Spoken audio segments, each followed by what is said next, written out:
This episode was pre-recorded as part of a live continuing education webinar. On-demand CEUs are still available for this presentation through AllCEUs. Register at allceus.com/counselor toolbox. So I'd like to welcome you to Human Growth and Development, Addressing and Preventing Stuck Points. And today is part 1 of 2. We're going to be looking at infancy through adolescence today. And then on Monday, we're going to pick up with early adulthood, late adolescence through old age.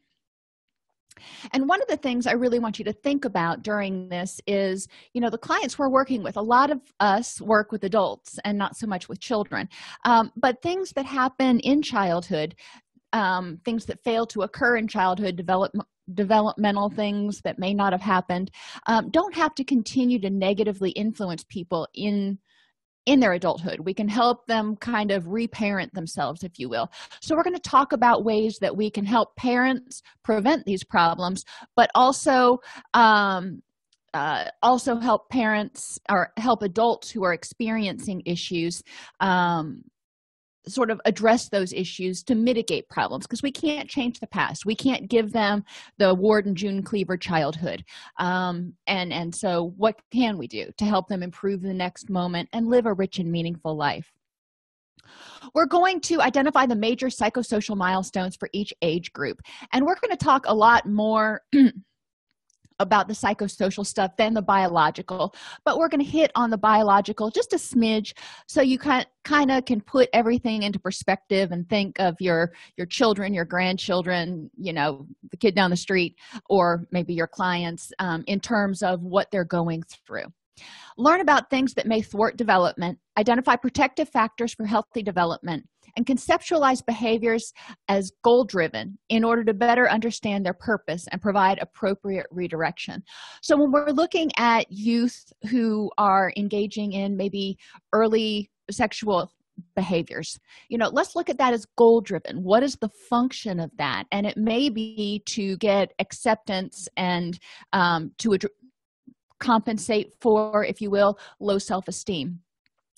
It may be for a variety of other reasons, but we want to look at that instead of saying this is a bad behavior. We want to say this is a functional behavior. How is it functioning, and what went wrong? What do we need to help this person do to live a life that's going to be less fraught with problematic behaviors?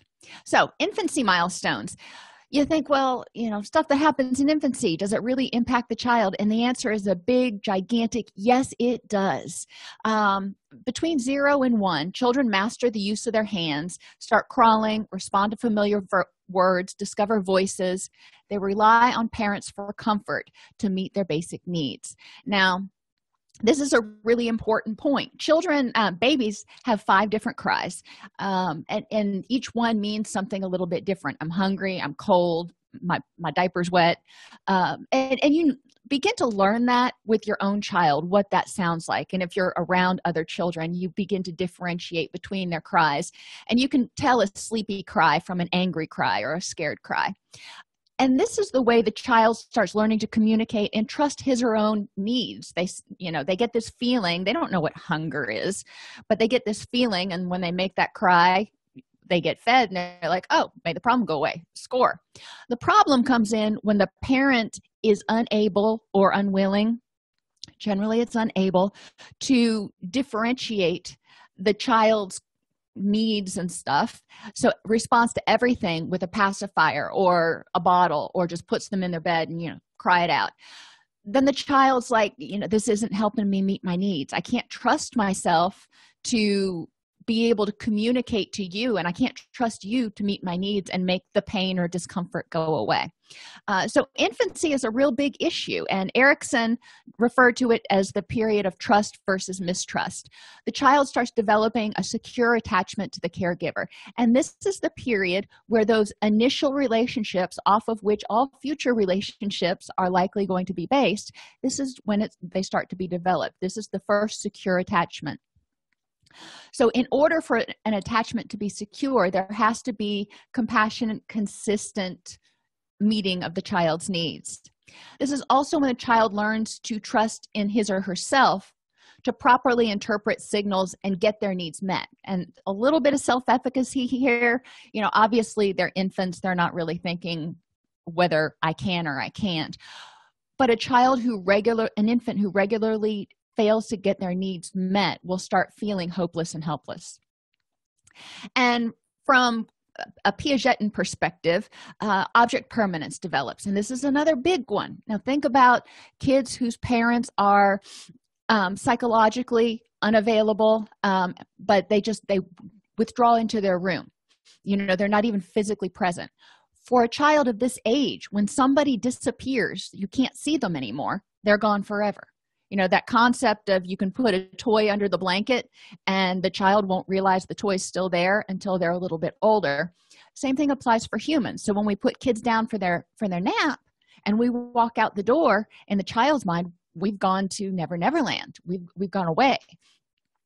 So when children cry or call out or whatever, and we consistently respond and come back through that door, they may not realize that we haven't gone away and come back, but they start developing a confidence that we're going to be able to be there to meet their needs. Towards the end of this period, object permanence develops. They realize that, hey, mom doesn't actually go away, she's going to come back. They may not, again, still really conceptualize where you go, but they're confident that you're going to come back. They're able to figure out that things that go below a blanket come back. So they're also more able to accept, when grandma and grandpa come for a visit and then they go away, that, they may come back. It doesn't mean when something disappears, it's gone forever. Attachment is the quality of a relationship with the caregiver characterized by trust, safety, and security. The quality of the infant-parent attachment is a powerful predictor of child's later social and emotional outcome. So this infancy period is so crucial. And unfortunately, this is also when we've got postpartum depression. This is also when we've got a lot of other things that may distract. We've got parents who just don't understand, because kids don't come with instruction manuals. They don't understand how to meet kids' needs. When I worked in community mental health, one of the units that I ran was a mother-baby unit. And I remember when I first took over the unit, one of my first changes from the way it had been run was to insist that the parents, the mothers, not put their child in the swing in front of the TV 8 hours a day. Yes, they were in therapy, they were doing group and stuff, but we needed to allow the children to be on the floor, to explore, to play, to use their muscles. And I didn't want them with an electronic babysitter. I wanted them interacting with their parents, and teaching the parents how to be consistently responsive to that child's needs, because a lot of these women never experienced that themselves. So they didn't even have that to go with, to know how to interact with the child in a way that was going to produce a secure relationship. So there was a lot of frustration and angst when they learned that they weren't going to be able to use the swings as much. Secure attachment, or attachment in general, attachment style, is determined by the caregiver's response to the infant when the infant's attachment system, their threat response system basically, is activated. When they're hungry, when they're scared, when they're sleepy, when something is needed, because they can't propel themselves, they can't put themselves to bed, they can't get food, they can't change their diapers. So when they have a need and they send out one of those 5 cries, does the caregiver respond appropriately and compassionately? Beginning at about 6 months old, infants come to anticipate caregivers' responses to their distress and shape their behaviors accordingly. So if a caregiver has not been responsive, the child is less likely to be consolable or to even cry out. They may just be like, whatever, this caregiver is not going to respond, so it doesn't matter what I do. So the children start developing strategies for dealing with distress in the presence of that caregiver. So even at 6 months old, children are starting to learn how to shape their behavior in response to the people and the environment. A sensitive, responsive, loving caregiver is going to produce a secure attachment. One who is insensitive, which doesn't necessarily mean mean. It can mean insensitive, meaning they can't differentiate. They're not sensitive to the different types of needs. So an insensitive, rejecting, a caregiver who's just like, you know what, I can't deal with you, go in your cage, or go, not your cage, I'm sorry, your crib, or go in the swing. Or an inconsistent caregiver who sometimes is there when they're emotionally available or when they're sober, and sometimes just kind of sits on the couch and looks at the kid like, I can't do it. And that can produce an insecure attachment. That can produce a child who doesn't know how to trust another person for safety and security, and doesn't know how to trust themselves or their own instincts. Attachment continues through childhood, but formative attachment relationships are those developed in infancy. So why are we so concerned? Secure attachment helps children learn basic trust, which serves as the basis for all future emotional relationships.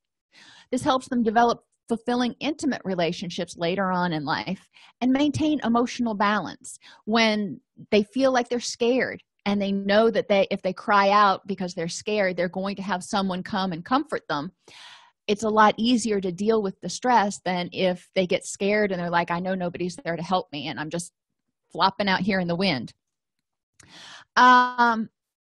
It helps them feel confident and good about themselves. Like I said, even early on, when children voice their needs, even if it's in the form of one of those 5 cries, and they get their needs met, it gives them a sense of self-efficacy. They enjoy being with others. They can rebound from disappointment and loss because, again, remember, secure attachments, when something happens, the child gets upset, maybe they're trying to learn how to pull themselves up, on the sofa or whatever, they've progressed a little past crawling and they fall on their bum and they start to cry. Well, that's a disappointment for them. They're probably not really hurt, but if a parent goes over and comforts them and encourages them to try again, it helps them start learning how to rebound from disappointment and loss. And they learn how to share their feelings and seek support.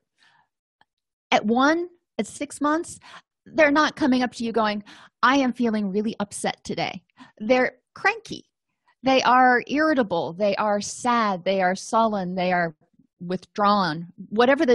However the child is acting, if the parent is sensitive to it and is able to try to meet that child's needs and figure out what's going on, which can be a guessing game sometimes, but it still helps the child know that if they share their feelings, know that there's somebody there that will give them support.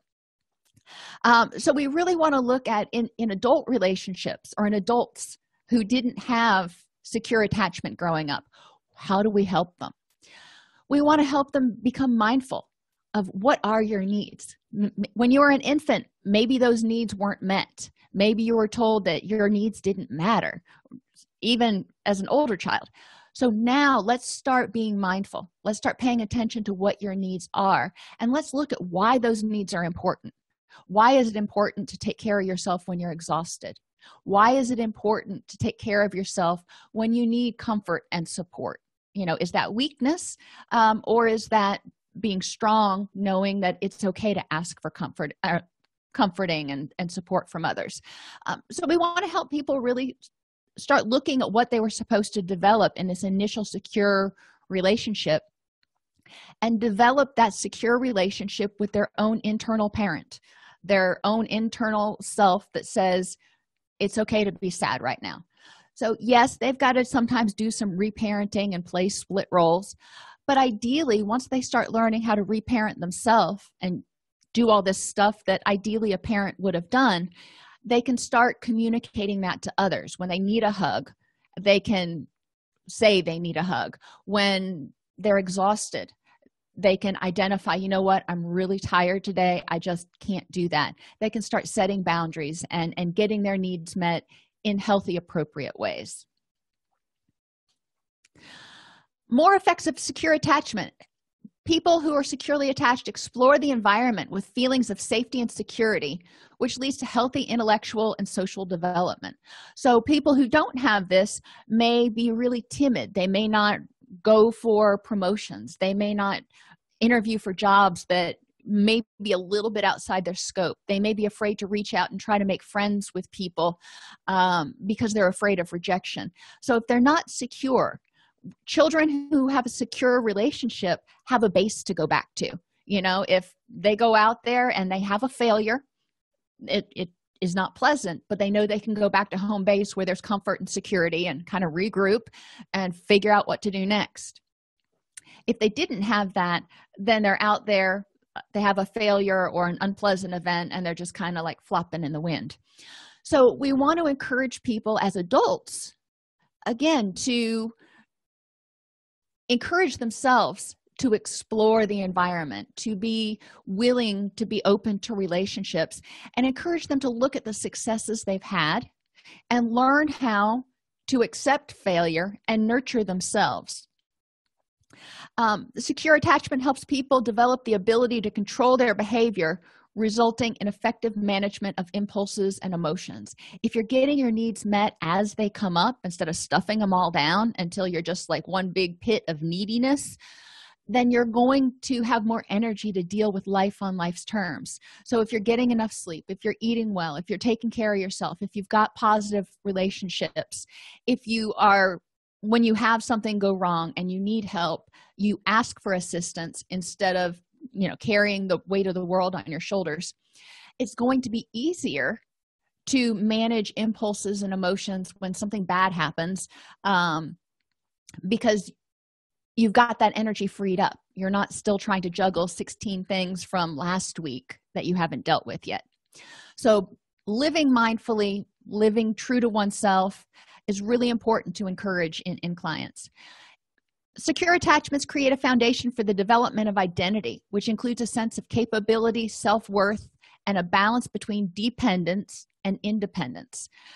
Now, each one of those characteristics can be an entire session or group in and of itself, but that self-efficacy is really important. The ability to control one's own body and get one's needs met, those are the basic developmental tasks of infancy and early childhood.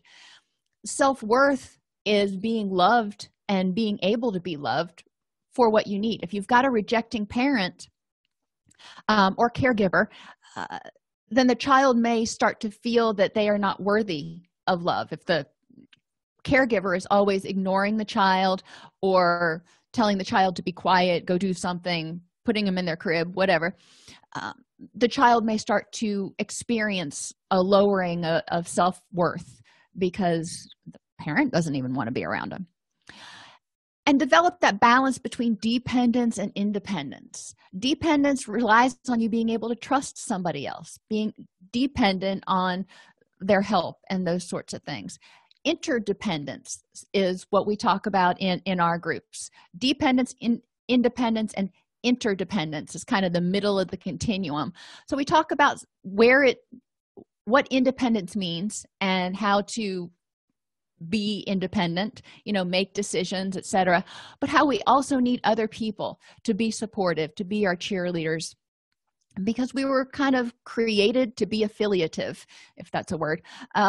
We weren't created to live in isolation. So, and culturally, it's going to vary.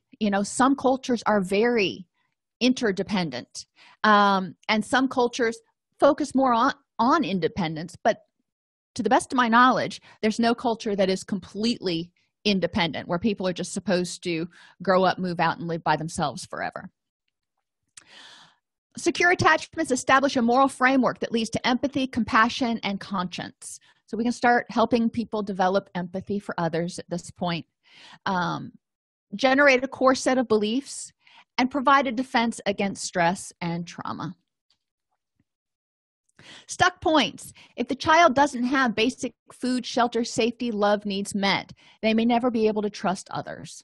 Well, I won't say never, because they can address that in their own therapy and personal development as they go. But lack of getting those needs met will cause an inability to trust self or others. Reliance on others will be required to tell them what they need, because if they can't trust themselves, then they're looking for others for validation, for direction. There's a lot of dependence that's created. They may lack a sense of worthiness for basics and not feel like they're worth asking for help, not feel like they're worth, taking care of themselves. They may have discomfort with and or a craving for attention. So they may be uncomfortable getting a lot of attention, but at the same time, there's a part of them that really wants to be loved. And they can express irritability and anxiety. So what do we need to do? We want to encourage them, and as clinicians, whatever role you want to put yourself in here, we want to model consistency. We want to encourage them to be consistent with themselves. We want to model care and understanding and ensuring basic needs are met. So we want to go over with the clients and ensure that they are paying attention to their needs. Compassion, being calm and accepting of the child's emotions and needs. Well, okay, that's what a parent can do. As clinicians, we can be calm and accepting of the adult emotions and needs, and we can teach them to be calm and accepting of their own emotions and needs. Instead of saying, I shouldn't feel this way, or I shouldn't need this, say, it is what it is. What's the next step? And providing compassionate redirection. Add, don't just subtract. Especially with infants, if we're talking about prevention, when you tell an infant no, when you take something away from them, when you won't let them do something, okay, but what do? Because they don't have this big repertoire of behaviors. So we don't always want to just take away something. So if you're not going to do this, what else can you do? If you're not supposed to be climbing on the TV and taking down mommy's knickknacks, what can you do? So you take the infant over and you place them on a blanket or in a playpen with their toys. So they have something to play with and they can explore, but it's something safe. When we're talking about adults, when they start doing something that is harmful to themselves, whether it's drinking or binge eating or whatever it is they're doing, encouraging them to look at that, and if they decide that that's not a helpful behavior, okay, what are you going to do instead? What need is that behavior meeting? It's goal-driven. Is it helping you address stress, loneliness, low self-esteem? What need is it meeting, and how can you do it in a way that's more helpful and meaningful to you? Toddlers work on autonomy versus shame and doubt. This is our potty training period. They develop personal control over physical skills and their body. This is when, think back to toddlers. They want to start dressing themselves. They want to start, sometimes they want to start potty training, and they learn that word, no. And they like that word, no, especially when they're saying it, not so much when it's being said to them. Through age 7, they think symbolically about things. So when they play, they can use little dolls, and now they can see this little doll as mom instead of just little dolly. And they can pretend play, so they can think more symbolically and begin to understand the concept of past and future. Think about when grandma came the last time. Now she's going to come like that again next week. So they can start conceptualizing on a timeline, and they continue to develop secure attachments. During this period, overly permissive or overly strict parents can kind of thwart development. If the child doesn't learn how to toilet train as quickly as parents want to, children can develop shame if they make a mistake and they have an accident in their pants. They can feel too much pressure. Think back to Freud and anal retentiveness and all that other stuff. So we know that there's something that goes on here. I like to look at the more along the Ericksonian level, where they're establishing competence over their own body.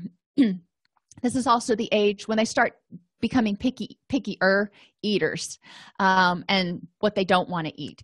And as parents, we can't necessarily tell them, well, you don't have to eat any of that. You can have Cheerios for every meal. Well, that doesn't work. That's not a healthy diet. So it's important, even with a 2- and 3-year-old, that we set some limits to make sure they stay healthy and keep doing positive health behaviors, but also to allow them a little bit of wiggle room. And this is where we can start negotiating with them a little bit. They have to eat a certain amount of vegetables to get their dessert or whatever it is.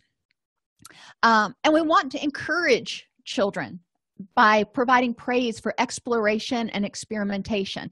If they try a bite of something that they've never tried before, provide copious praise. Even if it's something that they should like anyway, it's still something new. So we want to make sure that they get that. If they try doing something new, physically, maybe throwing a ball or whatever they're doing, providing praise, even if they don't do it great, if they try, if they're exploring, that's what we want to encourage at this point, because they've got to start trying things before they can figure out what they like and what they're good at. If they don't experience this, and overly permissive parents, the children may kind of run rampant and become, like I said, they may eat Cheerios every day, and might not engage in healthful behavior, so they don't learn what they need to in order to be healthy. Overly strict parents, they can start feeling ashamed if they don't do things perfectly, but they also may not learn to think for themselves. They may continue to rely on parents to tell them what to do, when to do it, and how to do it. So what happens if they don't have a perfect toddlerhood? They won't always, develop low self-esteem and a need for external validation and a lack of motivation. If parents are overly permissive and don't provide a lot of reward and encouragement, or if they are overly strict and very stifling, both of these can have an effect on motivation. So what do we want to do? We want to encourage the child to explore and experiment. We want to encourage the adult to explore and experiment. Figure out who you are, what you like, go out there, try new things. And guess what? You're going to fail at some of them. And that's okay. And this is where children really start learning that failure is a learning opportunity. Failure is maybe a learning opportunity. It's not the way to do it, or not something you ever want to do again, but it's a learning opportunity, and it doesn't mean anything negative about them. We want to praise the child, if we're working with children, for trying, even if they fail.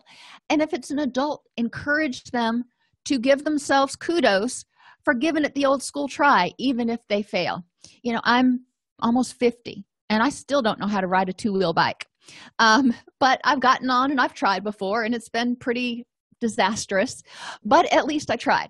And now I've just decided that it's not that important to my future goals to learn how to ride a two-wheeler. But it's important to be able to look at things like that. And I mean, a lot of people are like, you don't know how to ride a bike? I'm like, nope, never had one. So we all have different things that we've explored, experimented, tried, had access to. And it's important that people know that they're not going to be perfect, and that they're loved for who they are, not for what they can or can't do. So our unconditional positive regard really starts coming in. Infancy, toddlerhood, and early childhood, really Rogerian in terms of parenting. We want to provide that support, encouragement, and positive redirection, and unconditional positive regard for the person. And if they didn't get that, then we need to teach them how to do that now. Preschool is the initiative versus guilt stage, according to Erickson, where they start asserting control and power over the environment. Too much disapproval can result in guilt. So this is when they're going to school, they're trying to make friends, they're trying to do new things, and they're testing limits. 4 to 6 year olds test limits. And we have to set limits. But there's also a place for approval. We want to make sure that we're providing approval for things they do well. And ideally not resorting to just the no because I said so. When we provide disapproval, explaining to them why that's not okay. It's not okay because it's not safe. It's not just not okay. So they can understand that you're not disapproving of them. You're trying to protect them in some way. Preschoolers live in a magical world where inanimate objects are alive and dreams are real. So it can be a challenge to differentiate in this group truth versus fiction when you start asking them, who broke the lamp, or tell me about what happened at school today. You can get some children who are very fantasy oriented, so needing to bring it back down. I remember at this age, my son he he wished he had poof up powers. And he would tell me that if he had poof up powers, he would poof up, and he was really into Star Wars at this point, and Millennium Falcon, and he would poof up this and poof up that. And this was, his creativity. And I would regularly remind him that poof up powers weren't real, just for my own sanity. But, I think most children are pretty clear, but there's, we want to check in with them periodically to make sure that they remember, not everything you see on TV is actually safe to do. They have trouble distinguishing between appearances and reality. So the parenting challenge at this point is helping them realize that even things that look safe may be very dangerous. So helping them learn safe versus danger. And again, truth versus fiction. Take them to a magic show and they see a woman just disappear into thin air. Is that truth or is that fiction? And helping them differentiate what's actually happening. They can focus on one aspect of a situation, centration, but struggle to see other vantage points. So what they see, their way is the only way. And I think we can all think back to times when we've kind of felt that way, and we've worked with clients whose main form of thinking was this way. It's my way or the highway. I'm right about everything, and I can't see anybody else's perspective. So the parenting challenge here is to encourage children to find their voice, to be able to articulate and state what their perspective is, but not be a bully, and be able to hear other people's perspectives and learn or take in from them, and maybe say, oh yeah, I see what you're talking about. And this will help them make better choices in terms of interpersonal skills. Children at this age typically love to play make-believe. So with the parents, sometimes it's a challenge to find our make-believe. I had a really hard time finding my make-believe when I was, had young children at home, because that's just not what we do on a day-to-day basis. So having the tea parties and playing the fairy princess and those things, just and children pick up on that if you're not engaged in it. So try to find your make-believe, but if you can't, then redirect. What else can we do that the child likes? And try to understand what children are communicating through their play. And a lot of times it is exactly what the manifest content appears to be. There's no underlying, latent stuff going on.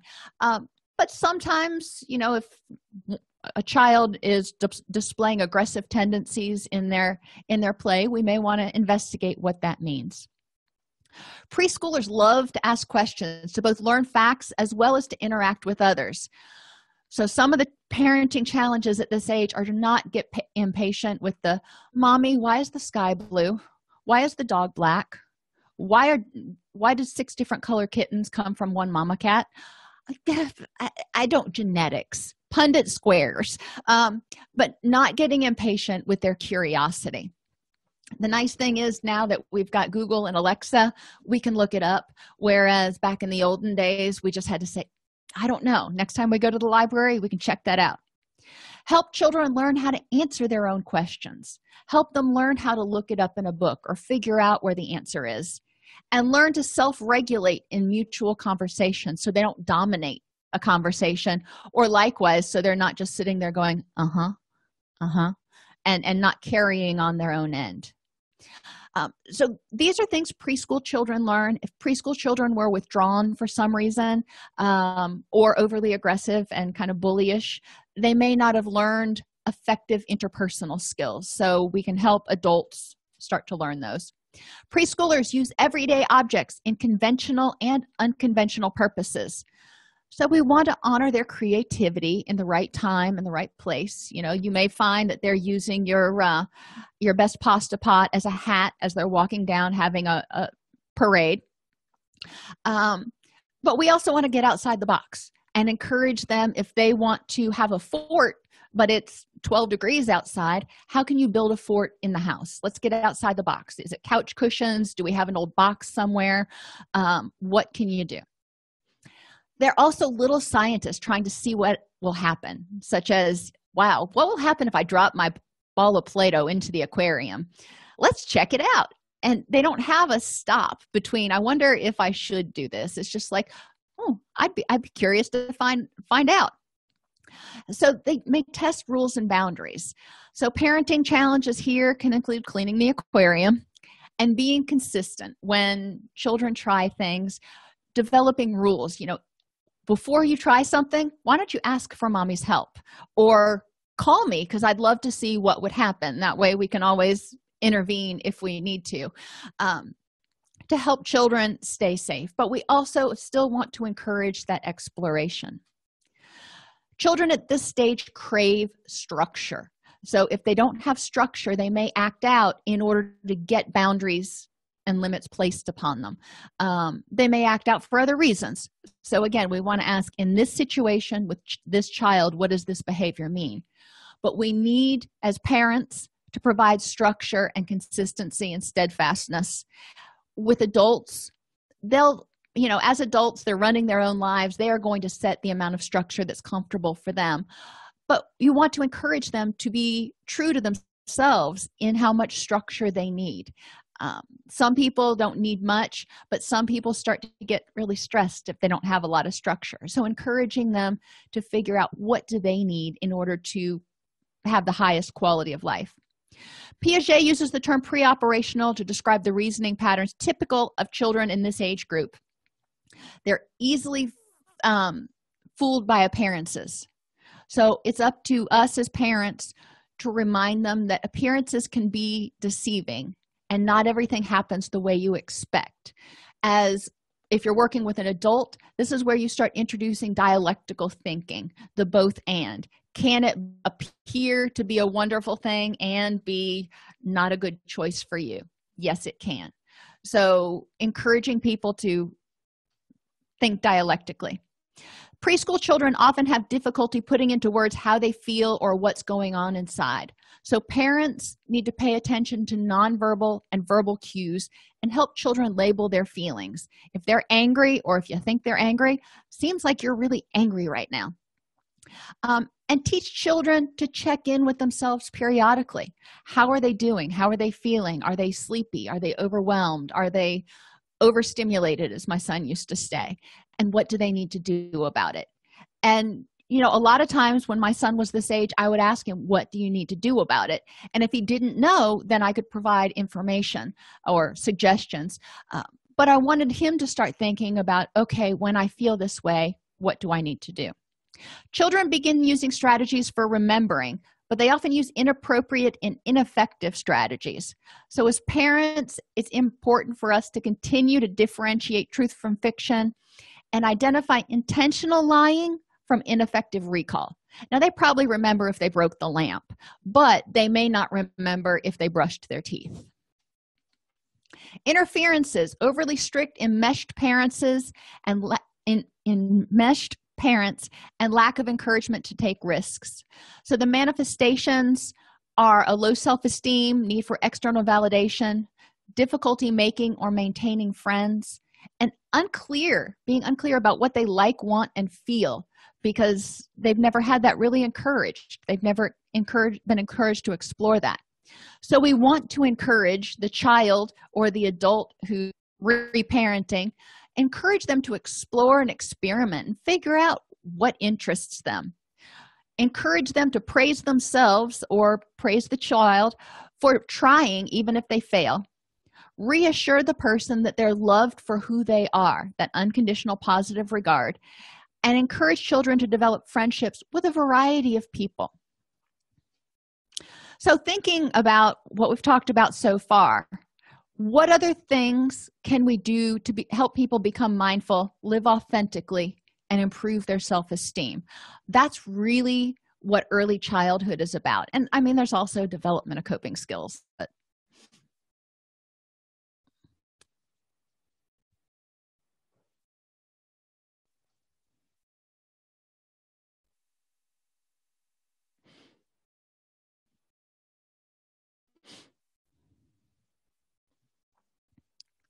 Okay, so moving on to middle childhood, early childhood, 7 to 12 years. Industry versus inferiority. And Erickson's stages, the way he labeled them, didn't necessarily always make to me, but this is when the child is coping with new academic and social demands and is developing a sense of confidence and efficacy. Is he industrious? Is he able to do what he sets his mind to? Is he able to make a change, make a difference in his or her little aspect of the world? Cognitively, thinking becomes less egocentric. They start becoming more able to take other people's perspectives and begin to realize that their thoughts and feelings are unique. So let's ask what other people think. And it's the beginning of logical thought. A plus B equals C. And they're starting to see consequences. If I do this, then this is going to happen. Age 8 is a milestone across cultures, and children are perceived by adults as having attained a new level of competence at this age and are often permitted to be on their own more often. So the parenting challenge here is creating a safe, stable environment for youth to fledge. Now, these dimensions were created many years ago.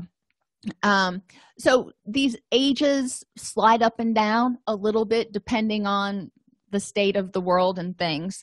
But age 8 is typically a milestone where kids are allowed to spend more time on their own without parental direct oversight. I'm not saying leaving them home alone, just spending time independently. They acquire the logical reasoning associated with concrete operations. Unfortunately, in life, not all things are logical. So sometimes we have to work with children to help them think dialectically and accept the fact that this is illogical, but is still true. Children begin to use advanced strategies when they learn new material. They gain much from teachers who help them cultivate useful strategies for learning.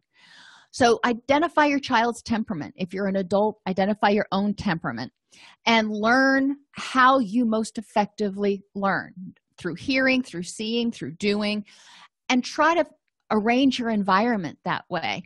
So you're meeting your needs in the most effective way. So I've mentioned it before, Effective Teaching, Effective Learning by Alice Fairhurst is a great tool to use to help learn how to educate or interact with people of different temperaments, especially if you're a supervisor or a teacher or even a counselor.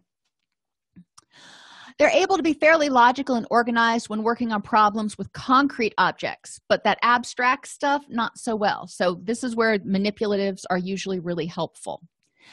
They have difficulty dealing with abstractions, hypothetical situations, and multiple variables. So it's helpful for parents to work with children on conceptualizing hypotheticals, the what if. All right, you're going over to Sam's this weekend to go swim in the pool. And so what do you need to bring with you? Your swimsuit, sunscreen. But what if it starts to rain? Hypothetically, you get over there and it starts to rain or the pool's broken. What are you going to do? And do you need to bring something else with you? And teaching children how to organize and solve multivariable problems. And so you're going to your grandparents' house, and this is generally where we start with multivariable problems. You're going to your grandparents' house for the week, and you're going to be going to the zoo, you're going to be going to the museum, and you're going to be going to church. So what different types of clothes do you need to bring with you? Helping them kind of conceptualize and organize. Perspective taking skills increase, and as parents we can help children continue to take another's perspective and ask them, how do you think Johnny felt when you took his chair from him? Or how do you think you would feel if Johnny took your chair from you? Sometimes you got to turn it back around to help them really grasp that empathy concept. But empathy is coming out. School-age children acquire a relatively stable and comprehensive understanding of self, so we can help them appreciate their physical characteristics. Some are going to be taller, some are going to be shorter. Appreciate who they are and, kind of fight the mass media. Support children in exploring their values and reactions to things. Sometimes their reactions will be right on par with yours. Sometimes they will be different. So encouraging them to share with you their values and reactions and how they arrived at those. So you can discuss them openly and encourage them to make educated decisions. And sometimes they have a very spot on informed point of view, and it's like, okay, cool. And you can agree to disagree, or you may change your point of view. Children acquire a set of standards and expectations with respect to dealing with others.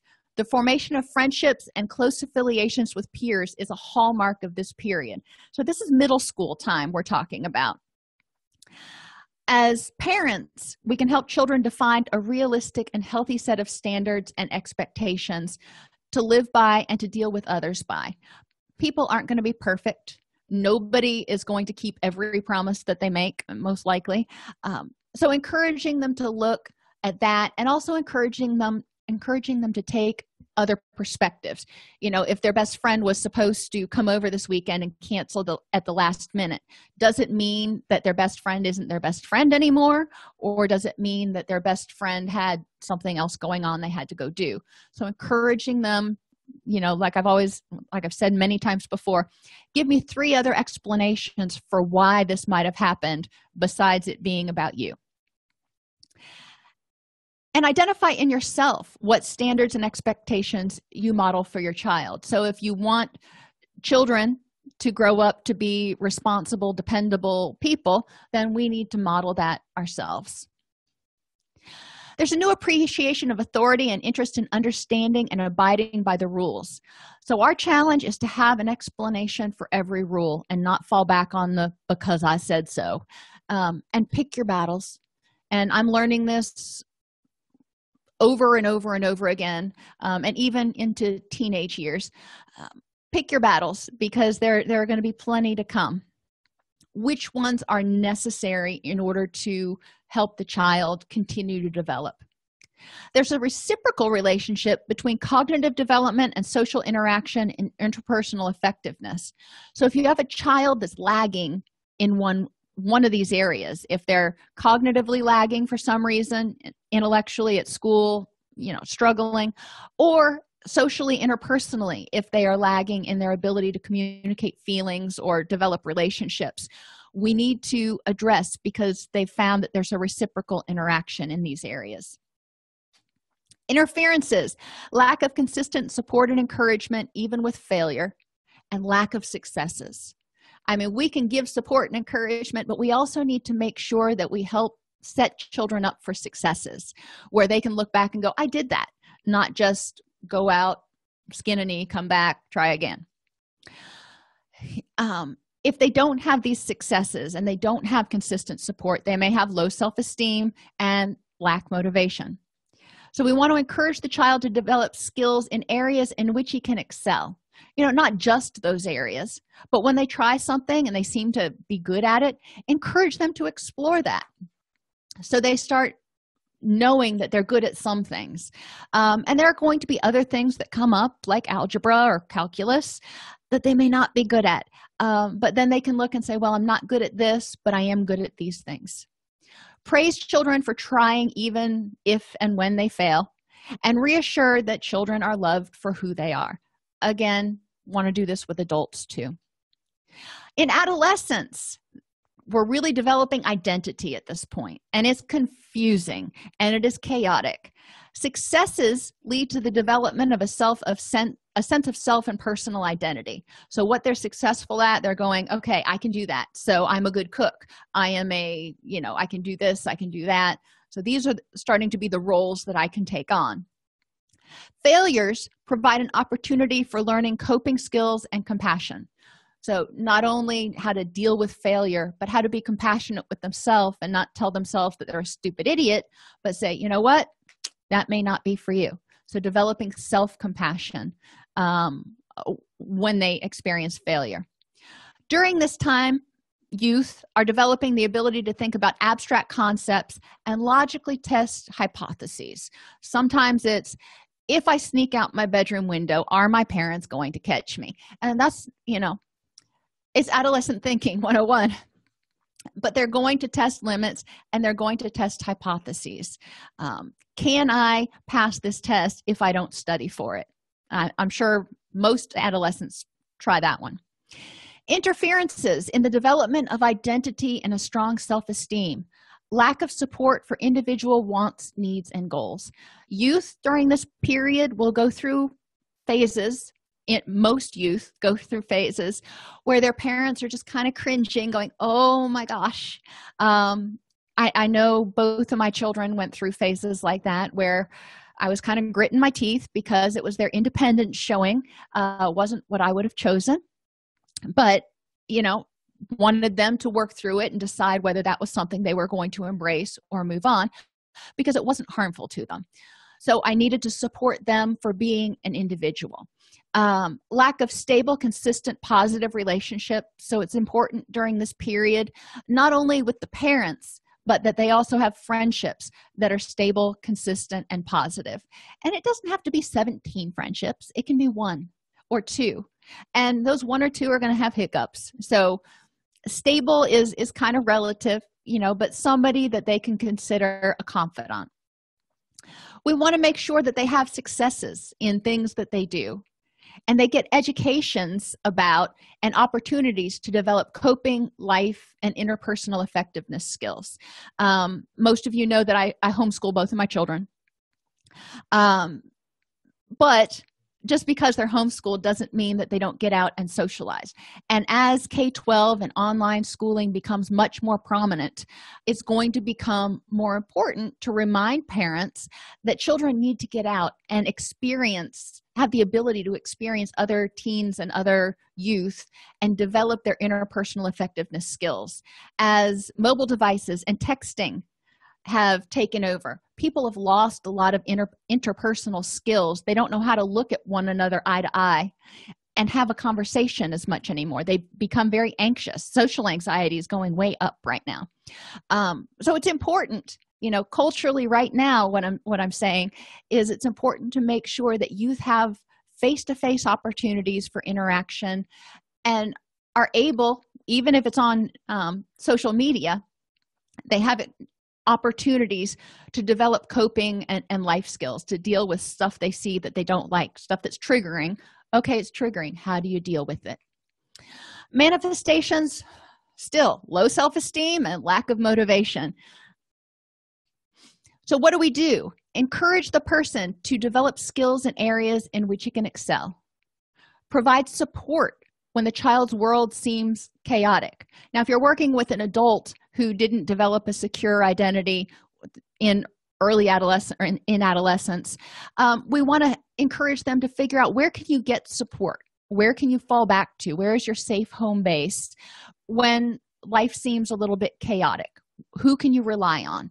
And as clinicians, we may be part of that support network initially, but we want to encourage them to reach out to other people and develop a support net. And I encourage people to have 3 or 4 people in their life that they can rely on. And sometimes they can't rely on them for the same things, but they need to have support. Identify and help people learn how to identify and set SMART goals: specific, measurable, achievable, realistic, and time limited. SMART goals will set them up for success, which will set them up for increased self-esteem and self-efficacy. But a lot of people really stink at goal setting. Have them start out telling you how to do something they know how to do, like bake a cake or rebuild an engine or change the oil in your car. That's a goal. And then have them tell you step by step how to get there. And then say, okay, now let's do that with something else that you want to do, like get your degree. What's the first thing you need to do? And help them see that it's not as complicated as they may be making it. Remind them that they are loved for who they are, not for what they do, for being good, honest, helpful people. Those values that they find so important, that's who they are. It doesn't have anything to do with what they can do, whether they can bake, whether they can drive, whether they can, sing the national anthem. Model and reinforce positive coping skills, whether you're a parent or a clinician. We want to be able to model this and reinforce it when clients use them. And encourage opportunities for the development of interpersonal skills, whether it's, if you're working with a client, encouraging them to go out on social outings, having support groups or various different types of peer-led support groups maybe hosted at your facility in order to encourage people to develop relationships and interact and develop those interpersonal skills.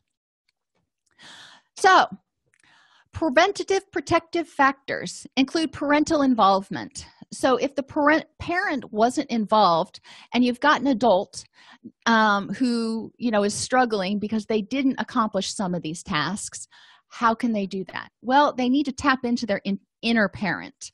And a lot of people back in the 70s and stuff talked about the inner child. Well, you've got an inner parent too. Think about it. Remember Bugs Bunny's angel and devil on the shoulder. Encourage the person to tap into their inner parent and tell themselves what they wish they would have had a parent telling them when they were growing up. What do you wish a parent would have done for you when this happened? What do you wish, if you had a parent here right now, what do you wish they would do for you? Parental consistency. Again, if we're working with parents, encouraging them to take the time. If they're going to set a rule, they need to enforce it consistently. Otherwise, the child will learn ways to manipulate it. So being consistent also tells the child that, you're worth the attention and the effort.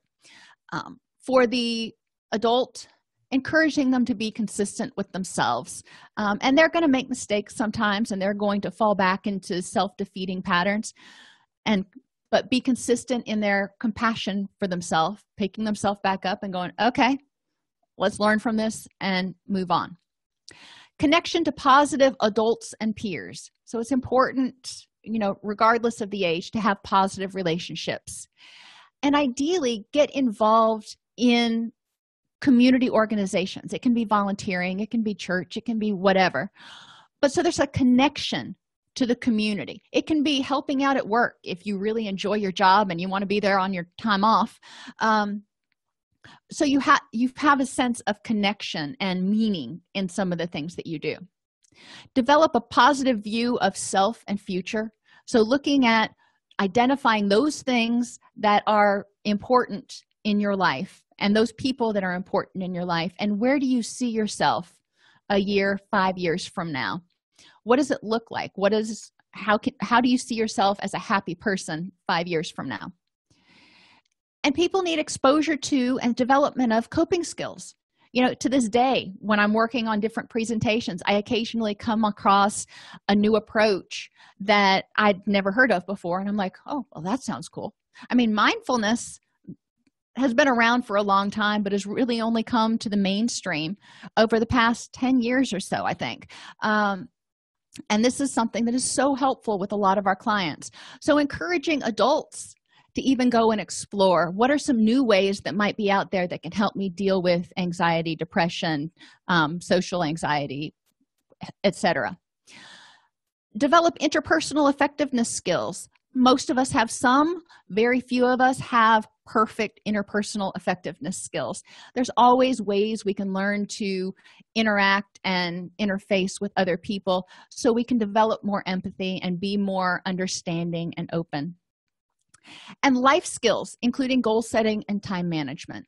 These are things that unfortunately aren't taught in a lot of schools, and a lot of people just don't know how to do them. So these will help reduce stress and anxiety in a lot of our clients. Behaviors represent the person's best attempt to meet a need, such as love, to prevent rejection and isolation, or security or control of self, the environment, or the situation, in order to prevent rejection, failure, and loss of control. Identifying the need and alternatives to meet that same need often helps people eliminate inappropriate or harmful behaviors. Are there any questions?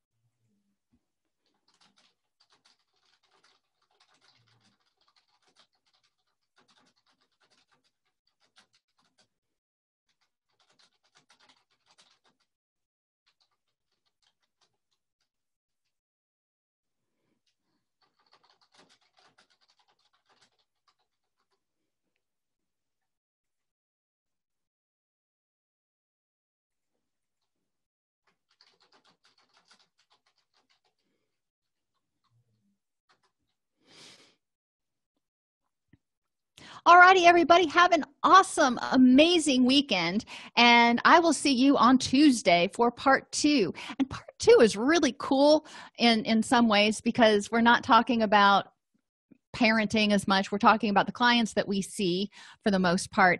And I learned some really interesting things that, some on the more depressing side, but some really interesting things that spurred some creative intervention juices kind of spinning around in my head.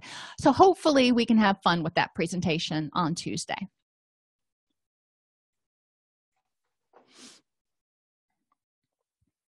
If you enjoy this podcast, please like and subscribe either in your podcast player or on YouTube.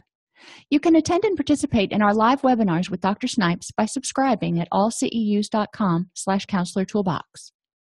This episode has been brought to you in part by allceus.com, providing 24/7 multimedia continuing education and pre-certification training to counselors, therapists, and nurses since 2006. Use coupon code Counselor Toolbox to get a 20% discount off your order this month.